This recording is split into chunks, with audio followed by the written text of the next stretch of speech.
미국 뉴욕 대학의 대강당 강의장. 중국인 국방교수와 외국인 학생이 서로를 노려보며 언쟁을 벌이고 있는데요. 중국 국방교수는 외국인 학생을 향해 한국은 중국의 해군이 출격하기만 하면 1시간 만에 쑥대밭이 되는 나라인데 어떻게 그런 나라가 아시아의 최고 국방 순위일 수 있냐며 그건 모두 거짓이라는 주장을 하고 있습니다. 하지만 마이크를 잡고 일어난 외국인 학생의 뜻밖의 질문에 중국 교수는 10분이 넘게 말문이 막히고 마는데요. 대체 이곳 강의실에서는 무슨 일이 있었던 것일까요? 안녕하세요. 저는 미국 출신의 진저라고 합니다. 현재 뉴욕대학교에서 정치외교학을 전공 중인 저는 얼마 전부터 직접 교수님과 함께 전공 과목 강의에 함께 참여하며 다양한 학생들에게 정치외교학을 가르치고 있는데요. 특히 저는 외교학 중에서도 국방과 관련된 전문 지식을 주로 공부했고 그래서 그런지 저희 교수님 또한 저를 각 나라의 국방무기시연회나 국방력과 관련된 강의에 데리고 다니시며 관련 지식을 키워주셨습니다. 그런데 얼마 전 저는 저희 뉴욕대학교에서 열리는 초청 국방력 강의회에 참석했다가 굉장히 기괴한 한 중국인 교수를 마주하게 되었는데요. 중국인 교수는 국방력 강의회가 시작되자마자 앉은 자리에서 30분이 넘게 한국을 깎아내리기 시작했고 심지어는 한국은 중국의 해군이 출격하기만 하면 최대 1시간 만에 쑥대밭이 되는 나라인데 어떻게 이런 나라가 아시아에서 제일 높은 국방 순위를 보일 수 있느냐며 짜증을 냈기 때문입니다. 정말 교수가 맞는지조차 의심이 되는 그 중국인 교수는 자신이 전직 중국의 해군 출신이라면서 중국의 위대한 해군 군사력을 그 누구보다 잘 알고 있다고 했고 한국이 아무리 노력해봐야 중국의 해군을 이기기는 어려울 것이라며 한국이 국방선진국이라는 정보는 모두 거짓이라는 기괴한 주장을 하더군요. 하지만 중국인 교수의 이러한 기괴한 발언이 길어질수록 강의실의 학생들은 저를 포함해 모두 의문을 품을 수밖에 없었습니다. 특히나 현재 한국은 병력의 숫자만으로 밀어붙이는 중국보다 훨씬 뛰어난 국방무기 기술력과 아직 외부에 공개되지 않은 숨겨진 국방무기들을 충분히 갖추고 있었던 것은 물론 한국의 군사무기 수출량이 중국의 8배 이상이었기 때문이죠. 하지만 중국인 교수는 이러한 분위기를 전혀 파악하지 못한 것인지 강의실의 학생들이 자신의 말을 믿고 있다고 생각하고 기괴한 주장을 계속해서 이어나갔는데요. 저는 중국에서 오랜 시간 해군 장교로 근무했습니다. 그렇기에 지금 한국과 중국의 국방력 차이를 확실히 알고 있어요. 이것은 정치외교학 관점에서도 매우 중요한 문제입니다. 왜냐하면 현재 많은 나라들이 한국의 거짓 국방력에 속아 한국에 거액을 투자하거나 기술 지원을 약속하고 있기 때문이죠. 심지어 유럽의 대부분 국가들은 한국의 거짓 무기 기술력을 파악하지 못해 국가 전체의 적자를 유발하는 무기 거래를 체결하기까지 했습니다. 차라리 그 국가들이 중국과 계약을 했다면 최신식 무기를 갖추게 되면서 그들이 원하던 국방력을 갖추게 될 가능성이라도 있었겠지만 한국은 그게 전혀 아니죠. 이렇듯 현재 한국의 거짓 국방력 때문에 전 세계의 피해는 매우 심각한 상황입니다.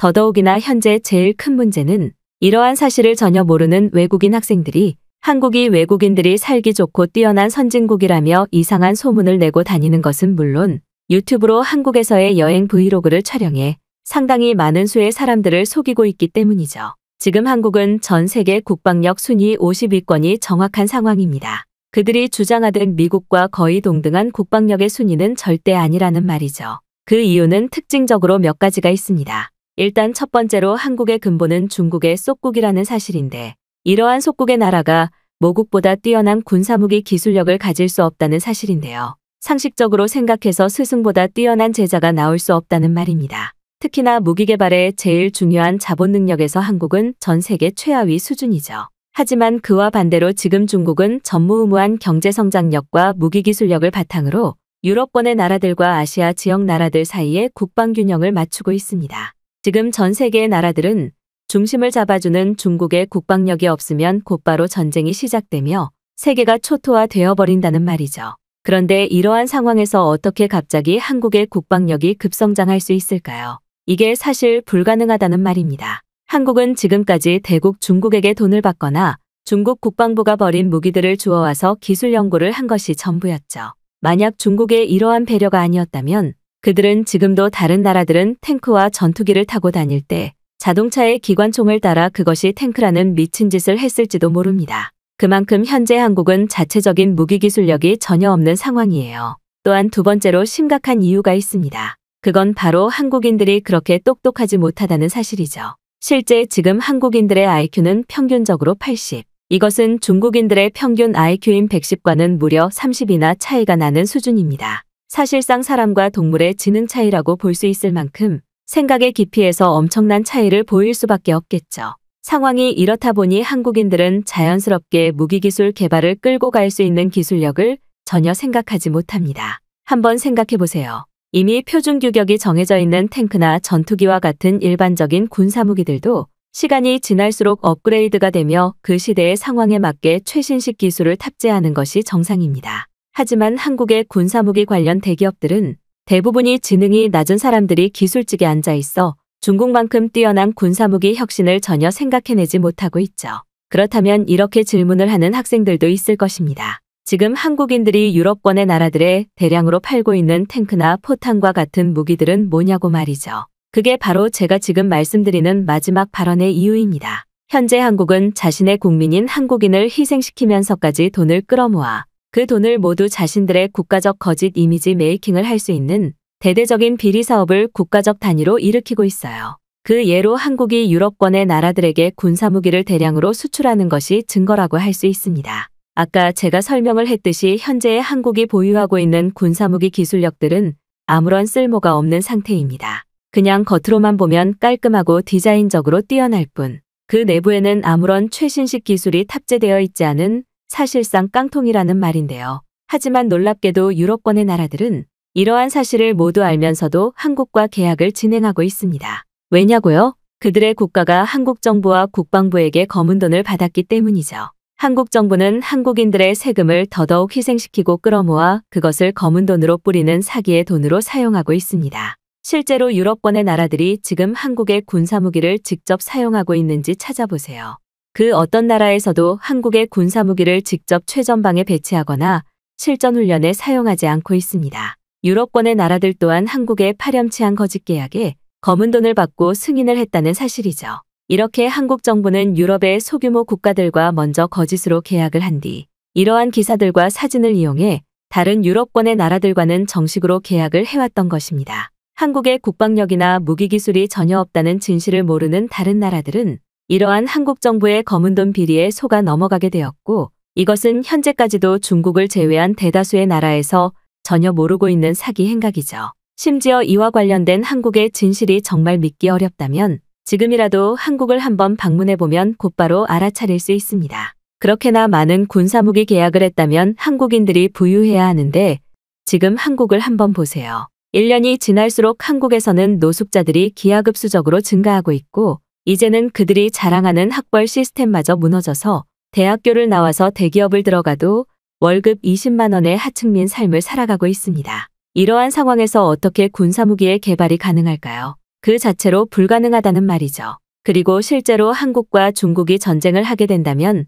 한국은 힘없이 무너져 내릴 것이 분명합니다. 하지만 지금 어떤 이유에서인지 중국의 국방 순위는 낮게 측정이 되어 있고 한국은 높게 측정이 되어 있죠. 그게 바로 미국과 유럽권의 나라들이 중국의 군사력을 경계하고 있다는 증거인데요. 하지만 중국은 전혀 그것에 초점을 두지 않죠. 유럽권의 나라들과는 직접적인 전면전이 거의 없고 오직 한국과의 전면전만 기다리고 있기 때문입니다. 하지만 한국인들은 이 사실을 아는지 모르는지 매번 이런 주제가 있을 때마다 중국과 전쟁을 하면 단 하루 만에 중국을 이긴다며 헛소리를 하고 있어요. 안타깝지만 지금 중국은 한국과 완전한 전면전을 할 필요 자체가 없습니다. 중국은 스텔스 기능이 있는 함선을 600대 이상 보유 중이고 이 중 10대만 한국으로 새벽 시간을 이용해 출항시키면 한국과의 전면전은 끝나기 때문이죠. 한국은 지금 스텔스 군함을 감지할 수 있는 레이더 기술이 없기 때문입니다. 즉 지금 중국과 한국이 전쟁을 하게 되면 중국은 고작 군사병력의 10% 정도인 해군만 투입해서 한국을 끝장낼 수 있다는 말이죠. 어떤가요? 이렇게나 더러운 한국의 국방무기 진실을 알게 되니 감이 좀 오시나요? 여기 있는 학생들은 전부 외교학에 어느 정도 관심이 있을 테니 지금부터 관련 강의에 참석할 때마다 제가 오늘 알려준 진실을 퍼뜨리기 바랍니다. 한국은 여러분이 생각하는 것처럼 선진국도 아닐 뿐더러 그들이 가지고 있는 군사무기는 다 떨어져가는 K2 총이 전부입니다. 심지어 총알을 구매할 돈마저 없어서 중국인들에게 쓰고 남은 총알 껍데기의 지원을 요구하고 있죠. 여기 혹시 한국인 학생이 있다면 반박을 해보시기 바랍니다. 물론 가난한 학생의 말은 그 누구도 믿지 않겠지만 말이죠. 중국 교수는 한국 정부와 국방부가 검은 돈을 이용하면서까지 자신들의 군사력을 부풀린 순위가 지금의 순위라고 주장했고, 심지어 모든 나라들이 여기에 속고 있다며 오직 중국만이 이 진실을 알고 있다는 기괴한 주장을 했습니다. 심지어 중국 교수는 강의실에 있는 학생들의 표정이 좋지 않자 그 학생들을 하나하나 손가락으로 짚어내며 혹시 한국인에게 돈을 받고 지금의 강의장에 온 것이냐며 그저 강의에 참석한 순수한 외국인 학생들마저 깎아내리기 시작했는데요. 특히나 오늘의 강의는 정치외교학 학생들에게 너무나 중요한 세계 군사력과 관련된 주제였기에 기다린 학생들이 매우 많았고, 그래서 그런지 몇몇 학생들은 중국 교수의 수준 낮은 발언이 끝나자마자 욕을 하며 강의실을 나가기도 했습니다. 중국 교수 혼자 난리를 치면서 거짓 발언을 하는 것까지야 미친 사람이라고 생각할 수 있지만, 다른 학생들에게 피해를 주면서까지 한국을 깎아내리고 한국을 믿으면 돈을 받았다고 주장하는 그 중국 교수의 모습은 알 수 없는 분노가 끓어오르게 만들었죠. 그런데 중국 교수가 다시 마이크를 켜고 2차 발언을 이어나가려던 그때 한 학생이 자리에서 일어나 속사포 같은 질문을 쏟아내기 시작했습니다. 자리에서 일어난 외국인 학생은 자신이 한국에서 3년이 넘게 지내왔던 한국 유학생 출신이라는 말과 함께 군인이었던 한국인 친구들도 많아 한국의 국방 진실을 그 누구보다 잘 알고 있다며 입을 열었는데요. 외국인 학생은 중국 교수에게 왜 자기 나라 군사력을 말하는데 굳이 한국을 끌고 오면서 비교 전략을 쓰는 것이냐며 날카로운 질문을 던졌고, 여기에 더해 현재 중국의 군함들은 노후 정비가 제대로 되지 않아 가동할 수 없는 함선들이 약 60% 이상인데, 이와 반대로 현재의 한국은 조선소 기술을 세계적으로 인정받아 미국과 유럽권의 나라들은 주기적으로 함선을 끌고 와 한국에서 정비를 받고 있는 것은 알고 있냐는 기가 막힌 질문을 던졌습니다. 실제로 한국의 조선소 기술력은 세계 1위임이 분명했고, 얼마 전 미국의 전투함선이 한국에서 종합수리를 받은 이력은 그 자체로 한국이 얼마나 숨겨진 군사무기 기술력을 갖추고 있는지 그대로 보여주는 증거였죠. 그리고 역시나 이어진 외국인 학생의 일갈에 중국 교수는 그만 입을 다물고 제대로 역관광을 당하고 말았는데요. 교수님은 중국의 국방력을 그렇게나 잘 알고 계시는데 왜 중국의 전투기와 군함 결함에 대해서는 전혀 모르시죠? 현재 중국은 대부분의 전 세대 전투기에서 레이더 관련 결함 이슈가 60% 이상 발생한 지 오래이고, 중국 국방부는 아직도 이 문제를 해결하지 못하고 있습니다. 심지어 군함 관련해서는 상황이 더욱 심각하죠. 중국이 자체적으로 개발한 대부분의 군함들은 현재 엔진 관련 문제를 고질병처럼 달고 다니고 있고, 이러한 상황 때문에 실제 훈련 상황에서는 중국의 군함을 거의 보기가 힘듭니다. 자, 그런데 이러한 상황에서 어떻게 중국의 해군이 한국의 해군과 육군을 상대할 수 있다는 말인가요? 심지어 지금 한국이 보유 중인 대부분의 군사무기는 현대무기의 최고급 버전인 5세대 이상의 수준을 보여주고 있습니다. 그런데 교수님께서는 한국이 검은 돈을 이용해 이러한 군사계약 비리를 체결했다고 하셨죠. 저는 그 말을 들으면서 정말 어이없는 웃음이 터져 나왔습니다. 저는 실제로 한국에서 꽤 오랜 시간 유학을 경험해왔고 한국인 군인 친구들도 많은 편입니다. 특히나 교수님이 방금 거짓으로 주장하신 군사무기 체결 부분은 단순한 인터넷 검색만으로도 우리는 진실을 알 수 있어요. 한국은 21년도부터 유럽권의 나라들에게 공급량의 80% 이상을 한국산 탱크로 공급을 해왔고, 실제로 3차 과정까지 진행되어 오던 군사무기 능력 검증마저 통과한 유일한 국가였어요. 중국도 그 계약 과정에 뛰어들기 위해 테스트 시험을 진행했지만 그것을 통과하지 못했습니다. 즉, 지금의 중국은 보유하고 있는 군사무기 기술이 확정적으로 한국에 뒤떨어지고 있다는 사실이며 한국의 군사무기 체결에는 그 어떠한 비리도 없다는 증거이죠. 그런데 지금 교수님께서는 그것을 억지로 지어내서 거짓 주장을 하고 있습니다. 대체 중국인들은 그렇게까지 한국을 언급하면서 자꾸 엮이려고 하는 이유가 무엇인가요? 반대로 지금 한국은 중국은 전혀 신경 쓰지 않고 있습니다. 중국과의 전면전도 그다지 걱정할 필요가 없죠. 왜냐하면 한국은 현재 자신들의 영토 내부에서 모든 공격을 방어할 수 있는 방어막을 육해공으로 전부 갖춰놓은 상황입니다. 특히나 최근 세계 최고 수준의 탄도미사일로 이제는 선제 공격권마저 강하게 쥐고 있는 상태이죠. 심지어 중국은 이러한 한국의 탄도미사일의 사정권에 들어가 있는 국가입니다. 오히려 중국이 한국과의 전면전을 유도한다면 1시간 만에 멸망하는 나라는 바로 중국이 될 것이 분명하죠. 어떻게 국방교수라는 사람이 저보다 전문 지식이 부족할 수 있을까요? 저로서는 이해하기가 힘든 부분입니다. 특히나 현재 한국의 군사무기 관련 대기업들은 다양한 나라들에서 투자금을 상당히 많이 받아 최신식의 군사무기 기술력을 지속해서 개발하고 있어요. 한국의 경우 매우 특이하게도 언제 전쟁이 일어나도 이상한 나라는 아니지만 한국은 자신들의 최신식 군사무기 기술력을 끝까지 숨기는 나라 중 하나입니다. 그들 자신의 군사무기 기술력이 얼마나 뛰어난지 알고 있다는 사실이며 중국인 브로커들들 때문에 무기 기술력이 유출되는 상황을 막기 위함이죠. 실제로 교수님이 그렇게나 대단하다고 주장하신 중국 국방부는 4,000명 이상의 브로커를 동원해 한국의 군사무기 대기업의 브로커 작전을 진행한 범죄 이력이 있지 않나요? 그렇게 진행했던 전적이야말로 지금의 중국이 한국을 군사무기 개발 관련 부분에서 뛰어넘을 수 없는 이유라고 생각합니다. 만약 중국의 군사무기 기술력이 더욱 높았다면 굳이 한국으로까지 거액의 브로커들을 보내 한국의 군사무기 기술력을 은밀하게 알아올 이유가 없기 때문이죠.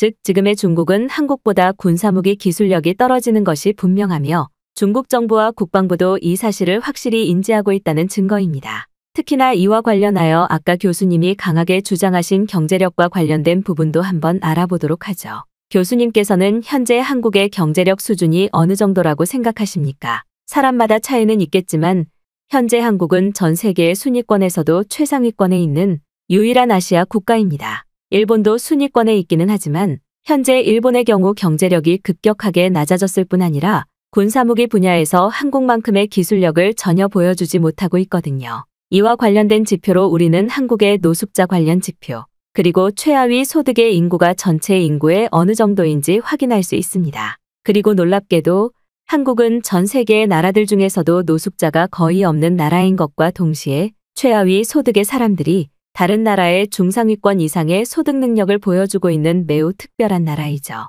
말 그대로 지금 한국은 아무리 가난한 사람이라고 하더라도 다른 나라의 중상위권 계층들보다 훨씬 부유하다는 사실입니다. 그리고 그 근거로 현재 한국인들의 평균 월급과 한 달 보험료를 확인하면 되는데요. 그리고 놀랍게도 한국인들의 30대 평균 월급은 330만 원 이상, 중국인들의 30대 평균 월급은 60만 원으로 측정되고 있습니다. 물론 월급이 곧 모든 경제 지표를 말해주는 것은 아니지만 단순한 임금 시장을 비교했을 때에도 한국과 중국은 이미 10배 정도의 경제력 규모 차이를 보이고 있다는 말이죠.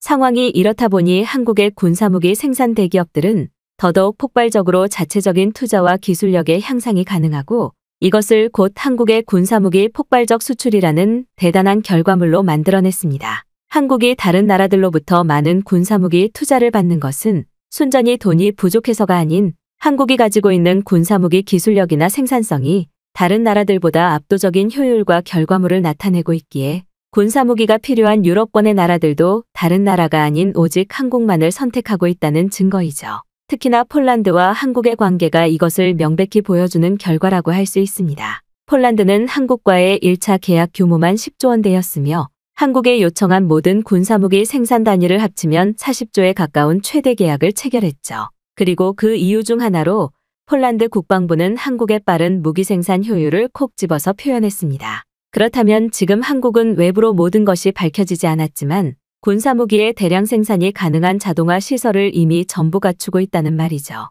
그런데 혹시 중국은 이런 생산 시설을 갖추고 있나요? 교수님이 한번 직접 생각을 해보세요. 아마도 절대 갖추지 못했을 것입니다. 왜냐하면 중국은 그저 대량 생산을 고집하기는 하지만 불량률이 30% 이상으로 너무나 높고 결과물인 군사무기 또한 한국보다 기술적으로 뒤떨어지기 때문이죠. 그런데 상식적으로 생각했을 때 폴란드 정부가 한국의 검은 돈을 받고 무려 40조를 베팅할 이유가 있을까요? 여기서 바로 중국 교수님의 주장이 얼마나 헛소리에 가까운 미친 소리인지 드러난다고 생각합니다. 당신 앞에 있는 학생들의 눈을 보세요, 지금. 그들 모두는 한국의 군사력이 어느 정도의 전투력을 갖추고 있으며 생산시설이 효율적인지 알고 있는 외교학 전공 학생들입니다. 그런데 교수님께서는 지금 그런 학생들을 상대로 한국을 비하하고 깎아내리려고 했다는 사실이죠. 어떤가요? 지금에서야 부끄럽지 않나요? 중국이 자랑하는 엄청난 병력의 숫자는 이제 그 숫자만큼이나 효율성이 없어진 시대가 지금의 전투무기 현대화 시대입니다. 그렇기에 중국은 현재 단 하나의 군사적 장점도 가지지 못한 상태이죠. 즉 지금의 중국은 한국과 전면전을 해도 곧바로 한국의 미사일 시스템에 2시간 만에 멸망한다는 사실이며 군사무기 제작 속도에서도 절대 따라잡지 못한다는 결론입니다. 지금의 중국은 절대 한국을 이길 수 없어요. 지금이라도 이 사실을 깨닫고 강의 내용의 정정을 부탁드립니다. 너무나 수준이 낮아서 형편이 없거든요. 외국인 학생은 조곤조곤한 말투로 한국과 폴란드의 계약 데이터를 보여주며 중국 교수의 코를 눌러버리고 말았고, 그래서 그런지 외국인 학생의 말이 끝나기 무섭게 강의실에서는 작은 박수 소리가 터져 나오기도 했습니다. 특히나 중국 교수는 한국의 국방력뿐만 아니라 경제력마저 깎아내리는 파렴치한 모습을 보였는데, 실제 데이터를 까고 보니 중국은 한국에게 비빌 수 있는 경제 능력조차 없는 껍데기의 국가였어요. 그래서 그런 것일까요? 10분 전만 해도 자리에 앉아 당당한 표정을 보이던 중국 교수는 그저 입을 꾹 닫고 전방을 응시하고만 있었고, 그 모습은 마치 아무런 말도 할 수 없는 패배자의 모습 그 자체였습니다. 강의실의 학생들은 저마다 중국 교수를 조롱하며 강의실을 떠나는 모습을 보였고, 중국 교수 또한 아무런 반박도 하지 못한 채 그저 고개를 숙이고만 있었죠. 그 후 저희 학교에서는 중국인 교수를 초청하는 초청강의 형태의 강의는 없어지게 되었습니다. 중국인을 제외한다면 다양한 국적 교수들의 의견을 들을 수 있어서 매우 유익했지만, 중국 교수들의 한국 깎아내리기 현상이 너무 심해지자 이것을 원천적으로 막아버리고 말았거든요. 중국인들의 한국 비하가 언제까지 진행될지 모르겠지만, 저는 앞으로 중국인들이 한국을 깎아내린다면 그 즉시 영상을 촬영해 중국인들의 비열한 실체를 세상에 알릴 생각입니다. 그렇게 해야만 한국이 가지고 있는 고유한 문화와 뛰어난 선진국 생활 방식이 지켜질 수 있으니까요.